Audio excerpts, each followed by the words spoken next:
So is this just me or does it really feel like I am living today for the second time? Yesterday was the Galaxy Fold 2 video.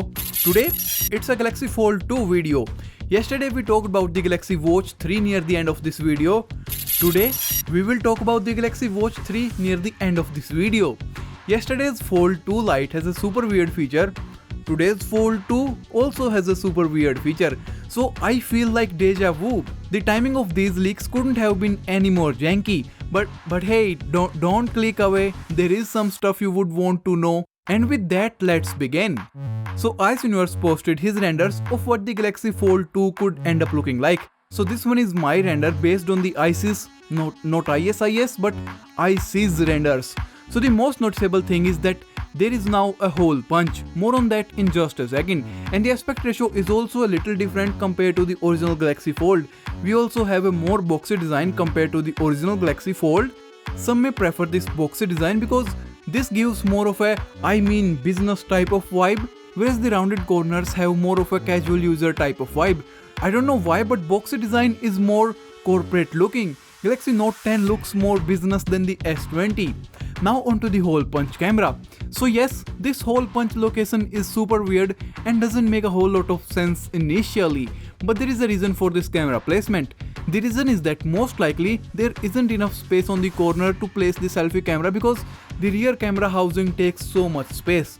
And also they can't put it on the middle of the fold because it bends there and it's not possible to place a selfie camera under there.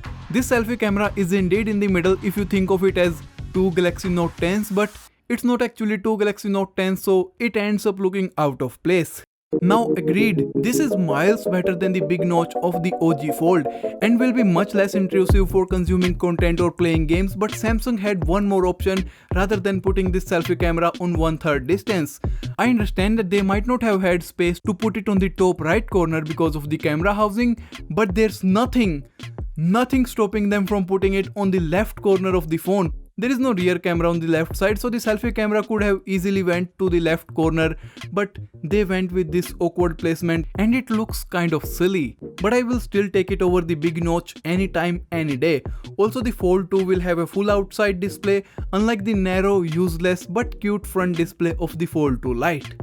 Now let's talk about the Galaxy Watch 3. Yes, once again deja vu.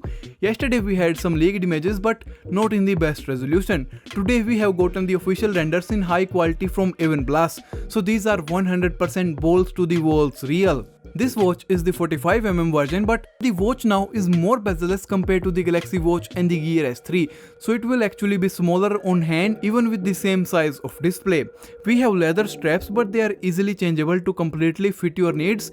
It sports various health features like blood pressure sensing, heart rate sensor, and even ECG, which was a really huge thing when it debuted on the Apple Watch. Other features include 5 atmospheric water resistance, military standard 810G certifications, which means that it is resistant to drop, heat and other unsuitable environments. Overall, this is the best watch and you can bite me if you disagree. But do let me know your thoughts in the comment section about the Watch 3 and the Fold 2 design.